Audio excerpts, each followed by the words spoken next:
Ahora sí, damos la bienvenida a nuestra primera invitada, Carlita. Así es, démosle la bienvenida a la doctora Sibel Martínez, experta en derechos humanos. Con ella vamos a conversar pues, sobre algunos temas, ¿no? Por supuesto, el tema de los niños de las Malvinas, ese caso que ha conmocionado pues, a todo el Ecuador, y también sobre pues, este posible aumento de penas para los menores de edad, ¿no? Para que sean pues, juzgados como adultos. Doctora, muy buenos días, gracias por aceptar esta invitación. Buenos días, Carla, Jaime, muchísimas gracias, más bien el gusto es mío, gracias por el espacio. Doctora, bueno, empecemos con el tema del el caso que conmocionó al Ecuador en diciembre del año pasado, que fue el de los niños de las Malvinas. Después de las investigaciones, declararon personal militar que efectivamente los niños fueron golpeados y torturados. Quiso la defensa de ellos pedir un habeas corpus, el mismo pues que fue negado. ¿Cuál es su lectura en general sobre este caso y sobre el proceso que se vive en los actuales momentos? A ver, yo creo que es preocupante ese deseo de buscar, yo creo que de alguna manera una forma de no responder por las acciones de las fuerzas de seguridad, ¿no? En este caso. En donde hemos visto no solamente que ya de manera constante, porque es la tercera vez, si no estoy mal, que se pide de alguna forma el que se levante esta medida, ¿no? La prisión preventiva.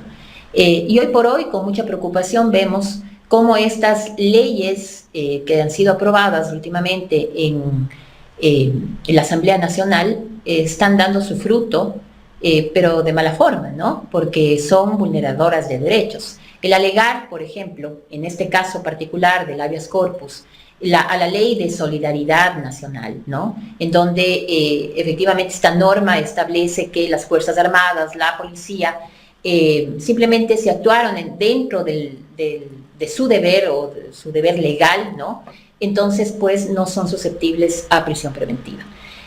Cuando se alega esto dentro de este habeas corpus, nos queda un sinsabor, creo que a todos, ¿no? Porque vamos viendo cómo estas normas bastante vulneradoras de derechos, aprobadas entre cuatro paredes, sin escuchar siquiera participación activa, protagónica de expertos en la materia, dejando de lado a los derechos humanos, toman forma, ¿no? Y es lo que posiblemente vamos a ver mañana más tarde. Si bien la jueza establece que es improcedente, ¿no? Es un tribunal, pero en la voz cantante de una jueza, la jueza Cedeño. Sin embargo, no resuelve, por ejemplo, esta situación, ¿no? ¿Es factible que esto pase? Que se alegue, por ejemplo, el cumplimiento del deber, entre comillas, en un caso tan doloroso, como usted bien lo ha dicho, Carla, pero tan vulnerador de derechos, ¿no? Como es el caso de los niños de las Malvinas. Creo que es inminente que la Corte Constitucional tome en consideración ya estas demandas de inconstitucionalidad que se ha presentado. Recordemos que de oficio no puede actuar, lastimosamente, pero es importante que ya comience a analizar y ponga freno a esta situación. Aquí no hay un conflicto armado interno y deberíamos comenzar por ese análisis, creo yo, en general, ¿no es cierto? La Corte ya en un dictamen específico, si no estoy mal, en abril del 2025, estableció con claridad que no ve cómo se puede configurar un conflicto armado interno en el país. Y sin embargo, la ley de solidaridad lo que hace es básicamente buscar un subterfugio legislativo para decir sí hay conflicto armado interno, ¿no? Eso es grave, es muy grave porque esta situación abre la puerta a un sinnúmero de vulneraciones de derechos, que quizá el corolario, lo primero, la abrebocas que estamos viendo es efectivamente este habeas corpus, ¿no? Que no prosperó efectivamente. Pero ¿quién quita que mañana en otra situación similar, que ya se han dado, hay más de 33 casos o más, ¿no? 42 casos de desapariciones forzadas documentados, en donde podría alegarse esto y más, ¿no? Entonces es en principio muy grave y ya particularmente decantando a lo que significa este caso que efectivamente remeció al país entero, lo que a ratos se ve es que el Estado ecuatoriano parecería ser que no está dispuesto a aceptar su responsabilidad, ¿no? y más bien blinda de una u otra manera, velada, directa o indirectamente, a quienes en este caso cometieron, ¿no?, este acto brutal de secuestro, desaparición, tortura y quizá ejecución extrajudicial. Doctora, usted ha dicho una palabra específica que sin duda alguna nos hace ruido y nos ha venido haciendo ruido. El Estado trata de blindar, ¿no?, a las fuerzas del orden, y lo vemos en el proyecto de ley de solidaridad que está aprobado, incluso cuando se habla del indulto. Esto significa que dentro del Ecuador, a raíz pues del incremento de delincuencia, de la identificación de grupos de delincuencia organizada, y en este afán de recuperar la seguridad del país, se llega al punto de separar, de hacerle un alto, de dejar de lado la normativa de los derechos humanos a los que somos consagrados como Ecuador a nivel internacional. ¿Nos estamos separando de aquello ya o ya nos hemos separado? Yo creo que estamos de a poco separándonos de aquello, ¿no? En una sociedad, en un estado en donde los derechos humanos poco o nada importa, donde la garantía que de ellos devienen y su dignidad no nos interesa, estamos destinados al fracaso, efectivamente. Yo creo que todos estamos de acuerdo que hay que buscar formas de combatir al crimen organizado. Necesariamente tiene que ser, pero no a través de la demagogia punitiva, no a través de, digamos, la seguridad por encima de nuestra democracia incluso, ¿no es cierto?, del Estado de Derechos, del respeto a los derechos humanos. Creo que en estas dos leyes, en la que está por aprobarse, en donde se pretende juzgar a los adolescentes como adultos, hay graves indicios de que efectivamente quieren estar al margen de la norma. Y cuando hablamos al margen de la norma o quieren gobernar al margen de la norma, estoy hablando de la Constitución, ¿no? Lo cual es gravísimo, ¿sí? Nosotros definitivamente en el Ecuador necesitamos más justicia, pero no más represión, ¿no? También necesitamos más control institucional, más institucionalidad, pero menos poder concentrado. Y lo que estamos viendo con estas normas aprobadas, vulneradoras de derechos, que llama mucho la atención al punto que incluso, por ejemplo, Human Rights Watch se ha pronunciado diciendo, ojo, ¿no?, aquí hay un sinnúmero de situaciones que violentan derechos humanos, garantizados por la Constitución, garantizados por internacionalmente, con todo ese andamiaje que hoy por hoy incluso lo quieren desconocer. Y digo esto porque hago referencia, por ejemplo, a las últimas declaraciones de uno de los asambleístas que está proponiendo el que se castigue a los menores de edad como adultos. Me refiero a Andrés Castillo. Él decía en alguna entrevista que se le ha hecho que si esto no prospera, pues simplemente se pedirá al presidente que desconozcamos tratados internacionales. Calculemos la gravedad de esto. Yo creo que frente a esa situación se debilitan todo control democrático, se debilita, digamos, el Estado de Derechos como tal. Nosotros tenemos una Constitución que es garantista de derechos, ¿no? ¿Cómo podemos permitir como sociedad que simplemente se trate de hacer normas para, primero, huir de los controles constitucionales, ¿no?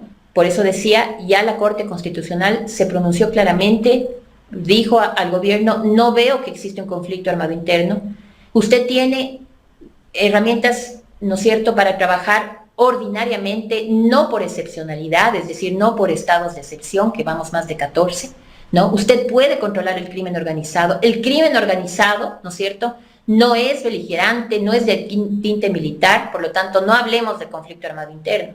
Y sin embargo, tenemos una ley de solidaridad que hace totalmente lo contrario, ¿no? Entonces, estar por encima de la norma, ¿no?, criminalizar además, o buscar criminalizar no solamente a los menores de edad, y eso también es importante verlo, ¿no es cierto?, la pobreza, la protesta, la disidencia, ¿no? Eso también, porque al final del día estos son instrumentos de miedo que son utilizados por el gobierno para neutralizarnos también, ¿no es cierto? Entonces, al final son herramientas de poder, no de justicia, y frente a esa situación hay que verlo con mucha preocupación lo que está sucediendo en el país. en donde efectivamente lo que le decía, ¿no es cierto? El proyecto democrático del Ecuador está en juego. Hablamos de que en efecto el Estado de Derechos existe. Yo pongo un interrogante frente a este tema, porque no basta únicamente con aprobar leyes entre cuatro paredes, no permitir esa participación activa a la ciudadanía en situaciones de interés, que también han hecho, sino que además se vulneran derechos, se va en contra de estándares internacionales y todos nos sentimos como convidados de piedra mirando de lejos, ¿no?, la debacle de nuestro país, básicamente. ¿Cómo quedaría Ecuador ante la comunidad internacional en el caso de que, por ejemplo, el gobierno decida denunciar los tratados internacionales correspondientes a derechos humanos, o sea, retirarse de estos tratados? Porque obviamente aquí la norma constitucional se lo impide, ¿no? Entonces, para poder que esto tome fuerza y para que se consagren aquello dentro del Ecuador, pues claramente el Ecuador tendría que denunciar los tratados internacionales correspondientes a materias de derechos humanos. Entonces, ¿cómo se vería Ecuador frente a la comunidad internacional? Y le pregunto esto porque, bueno, tenemos el caso de El Salvador, ¿no?, que claramente ha sido cuestionado por su vulneración en torno, pues, a los derechos humanos. Yo creo que nos veríamos peor, para poner un ejemplo así muy clarito, que cuando invadimos la embajada de México, ¿no? Imagínense salirse de la Convención de Derechos del Niño, aprobado por la gran mayoría de países, en donde efectivamente la protección y cuidado integral de los niños es la norma, donde hay una doctrina de protección integral que además cruza toda la Constitución. Entonces, a ojos vista del mundo, ¿qué seríamos?, ¿no? Yo creo que simplemente transgresores de los derechos humanos. Al final del día alguien debería apagar la luz e irnos, ¿no? Porque la razón de ser de toda sociedad efectivamente es los derechos, ¿no?, que se han conquistado, que hoy por hoy están plasmados en todo un andamiaje internacional, que decantan en lo nacional, en normas, en nuestro caso en la Constitución, en principio, para luego decatar en otras normas, ¿no?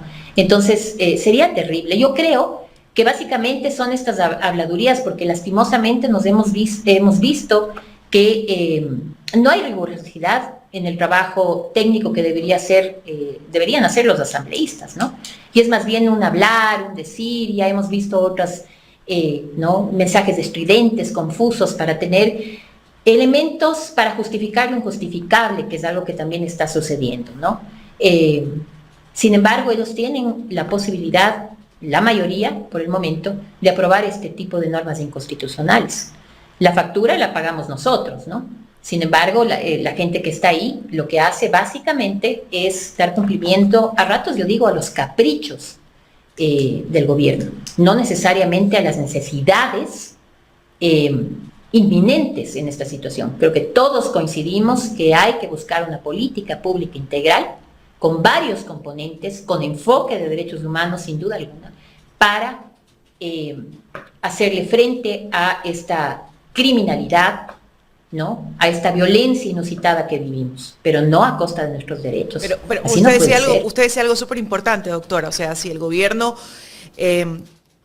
y respetó los tratados internacionales de la no intervención, del respeto a la soberanía de los estados, tomando en consideración que la embajada de un país es obviamente territorio soberano de aquellos, no nos sorprendería, ¿no?, que el gobierno tome la decisión de retirarse de los tratados de derechos humanos. O sea, definitivamente no nos sorprende la decisión que pueda tomar el gobierno, y ante eso pues los ciudadanos estamos vulnerables. Y estamos atados de pies y manos, ¿no? Al final del día también con miedo. El miedo es libre, y durante todo este tiempo que ha pasado una serie de situaciones que ya debían habernos remecido, ¿no? Ya deberíamos estar protestando, vemos de alguna manera que nos hemos quedado en silencio, ¿no? ¿Por qué? Por miedo. Ese es otro instrumento, ¿no? El que nos hablen de guerra, que nos hablen de conflicto armado interno, de la posibilidad de que sea el presidente quien decida, además, ¿no? Nos habla también de muerte, nos habla de indignidad de vida, ¿no?, de falta de vida digna, de falta de bienestar social. Claro, es yo digo, ya en un contexto político, más allá de la parte de derechos humanos, debe ser muy fácil gobernar a través de estados de excepción. Nadie me protesta, hay inviolabilidad de domicilio, allano los domicilios, hago lo que yo quiero, impongo, ¿no?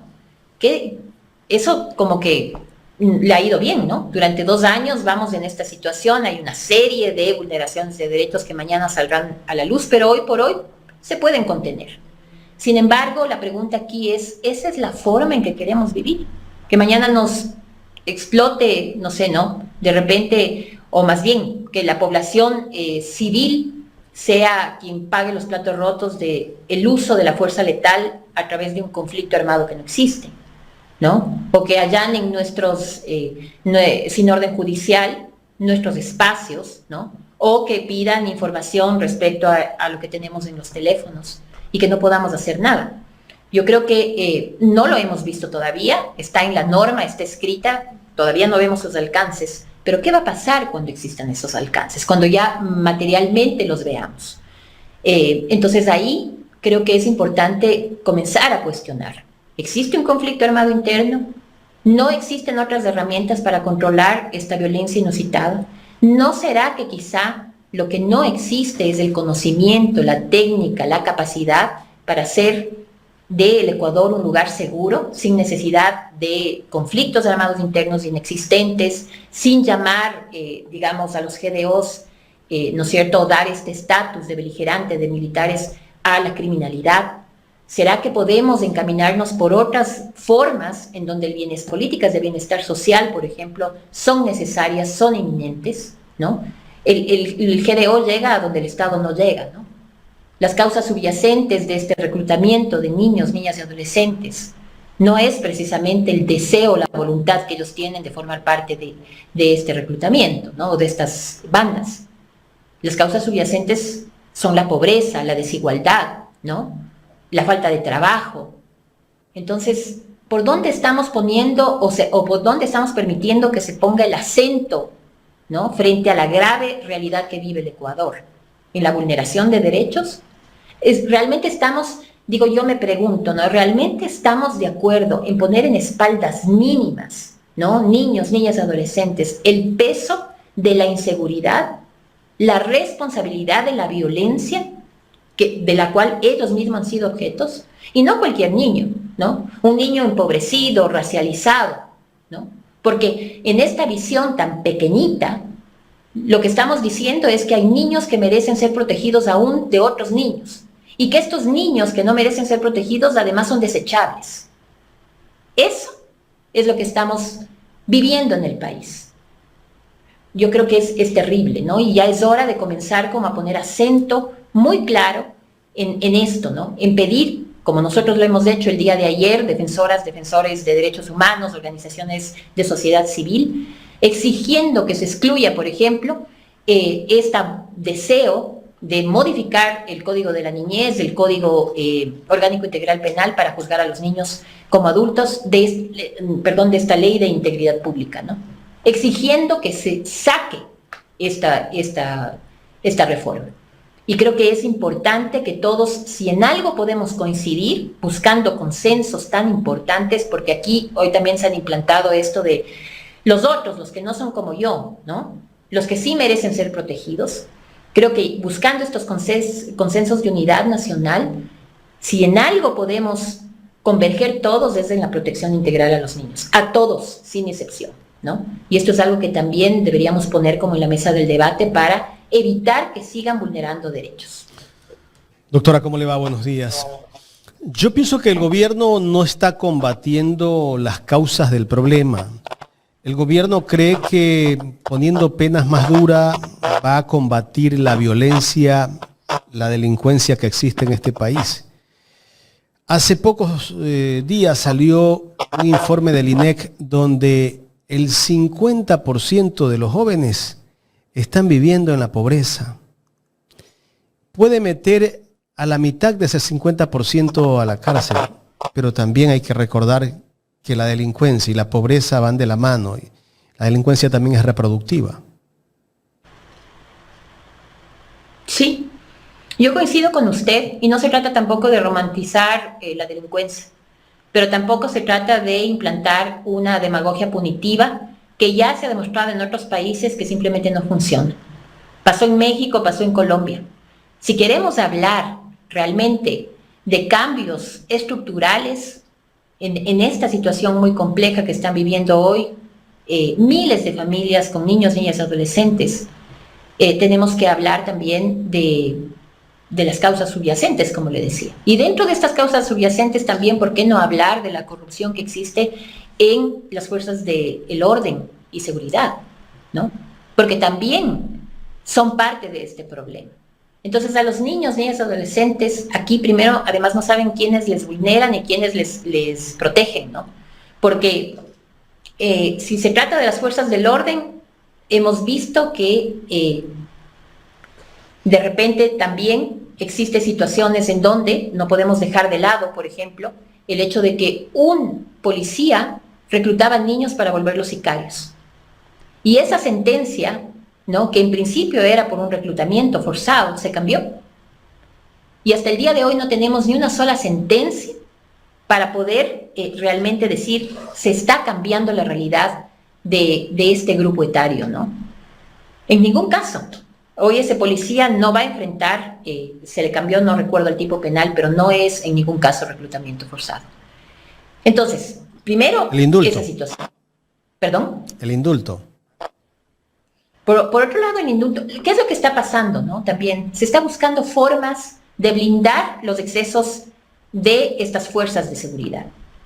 A mí, en principio, cuando salió la ley de solidaridad, yo sí pensaba, no sé si les pasó a ustedes, que podía ser una suerte de acuerdo entre militares, policía y el gobierno, para decir nosotros seguimos haciendo esto, pero blíndanos, ¿no? De alguna manera, porque lo que se nos viene, se sabe, es tremendo. Al final del día el poder se acaba y existe posibilidad, ¿no?, de seguir procesos, no solamente nacionales, sino internacionales, para que se admita esa responsabilidad que hoy por hoy se la quiere blindar, a través de estos indultos diferidos, que ya hay que modificarlo, que no ha sido diferido, que ha sido anticipado, que una serie de cosas, ¿no es cierto? Pero al final del día, lo que está tras de eso es efectivamente garantizar impunidad. Una impunidad que además en acuerdos o tratados internacionales está proscrita, pues.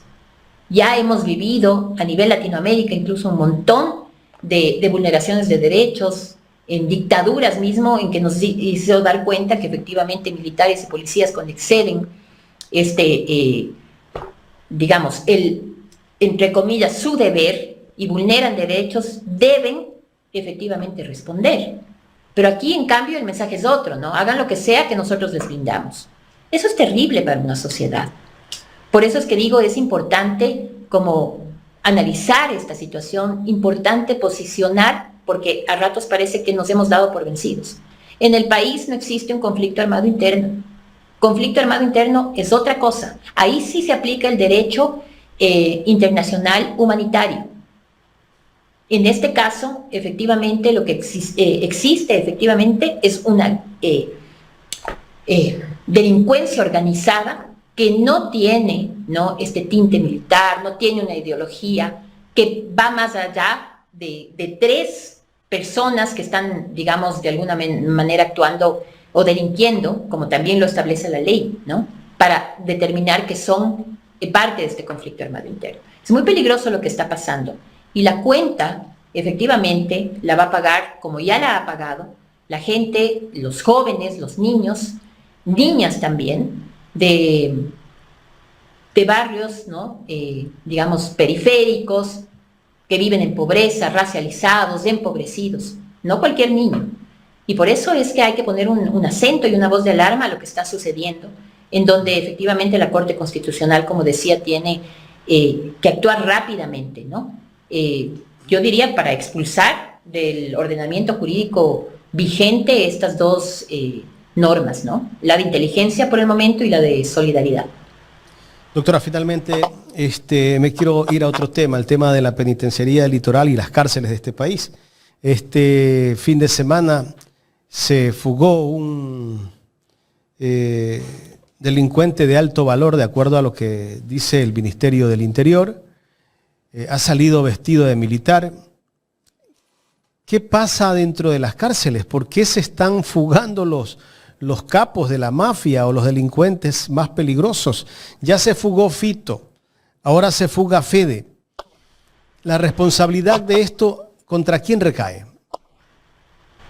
La responsabilidad, efectivamente, y luego de que las cárceles fueron intervenidas militarmente, en donde además se ha registrado una serie de vulneraciones de derechos, es efectivamente del gobierno y de los militares que hoy por hoy están a cargo, ¿no?, de las mismas. No podemos abstraernos y decir, como se ha pretendido comentar, ¿no? Esto casi no nos corresponde, hay un complot, pero además quieren de alguna manera disminuir la densidad de este problema, saliéndose por un lado y decir no es nuestra responsabilidad. Entiendo que hay 19 aprendidos, si no estoy mal, ¿no?, militares incluidos.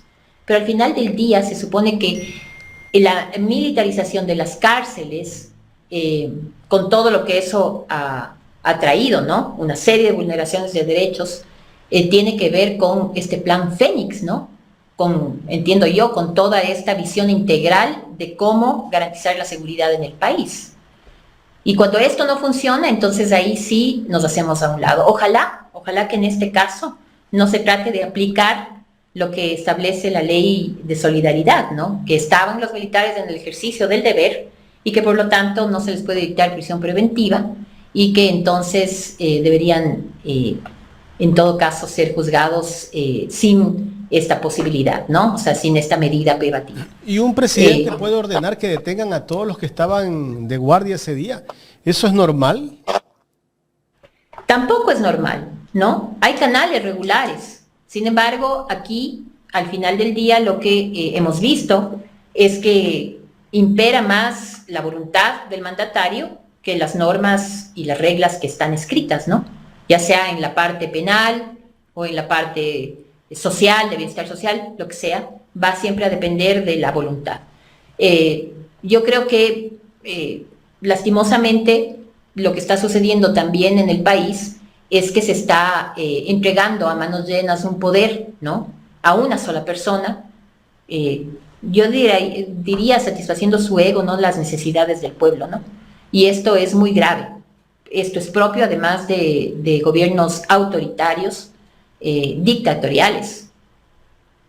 Lo que está haciendo el ministro del Interior con los jueces y fiscales, que expone su rostro y sus nombres, ¿cómo calificar eso? Con lo mismo que hemos conversado, ¿no? Autoritarismo, demagogia punitiva, show mediático, pero no realmente, digamos, respeto a los derechos humanos, a las normas o el ordenamiento jurídico vigente. Obviamente hay mucha gente que aplaudirá, como aplaude también el deseo de, por ejemplo, juzgar a los niños, niñas y adolescentes como adultos, pero en la práctica todo esto no cambia la realidad que vivimos. Aquí necesitamos efectivamente políticas integrales para cambiar, ¿no es cierto?, para combatir la criminalidad, por supuesto, pero cambiar, si usted quiere, la realidad social en que vivimos. Y no pasa por estos shows mediáticos, no pasa tampoco por la demagogia punitiva. Vuelvo a comentar, esto ya se ha tratado o se ha visto en otros países con ningún resultado favorable, ¿no? Más bien, cuando se fortalece el sistema de justicia, cuando efectivamente por la vía regular sobre todo, ¿no es cierto?, se trabaja en técnica judicial, investigativa, las cosas dan resultados. Pero de esta forma, digamos, tan mediática, tan política, las cosas se caen, porque vamos a ver, ¿no es cierto?, que hoy por hoy efectivamente pasa esto, se saca a los jueces, las caras de los jueces, los fiscales, se analiza sus cuentas, pero efectivamente hay un debido proceso, y en ese debido proceso todas estas irregularidades son expuestas y van en beneficio de estas supuestas personas a las que queremos neutralizar o las tachamos o las tildamos de, digamos, gente que no tiene probidad, que puede ser fácilmente comprada. pero al final del día por algo hay un debido proceso. Así lo quieran desconocer, así pongan en leyes, ¿no?, entre gallos y medianoche, que no existe o que no hay necesidad de estos órdenes judiciales, debidos procesos, digamos, de un sistema de justicia robusto, ¿no?, que pueda evitar esta criminalidad. No negamos que fiscales y jueces pueden ser parte de esta corrupción, pero entonces actuemos en coherencia, respetando las normas, para que mañana, a la vuelta de la esquina, pues no salgan, ¿no?, y no tengan elementos para decir se me ha vulnerado mis derechos, y por lo tanto esto quede simplemente en un show mediático, como lo que posiblemente podría pasar. Finalmente, doctora, en 20 segundos, ¿cómo describe este gobierno usted? Es un gobierno autoritario, sin duda alguna, con más aires de grandeza de los que podríamos estar dispuestos a aceptar, que no respeta derechos, lastimosamente, ¿no?, y que quiere y considera que para gobernar el ordenamiento jurídico vigente del país le estorba, y por lo tanto puede vulnerar derechos de muchas formas, que carece de técnica y de conocimiento para poder hacer la diferencia de esta realidad tan cruenta que vivimos. Gracias, doctora. A ustedes. La doctora Sibel Martínez, experta en derechos humanos, conversando aquí en Ecuador en directo en esta mañana.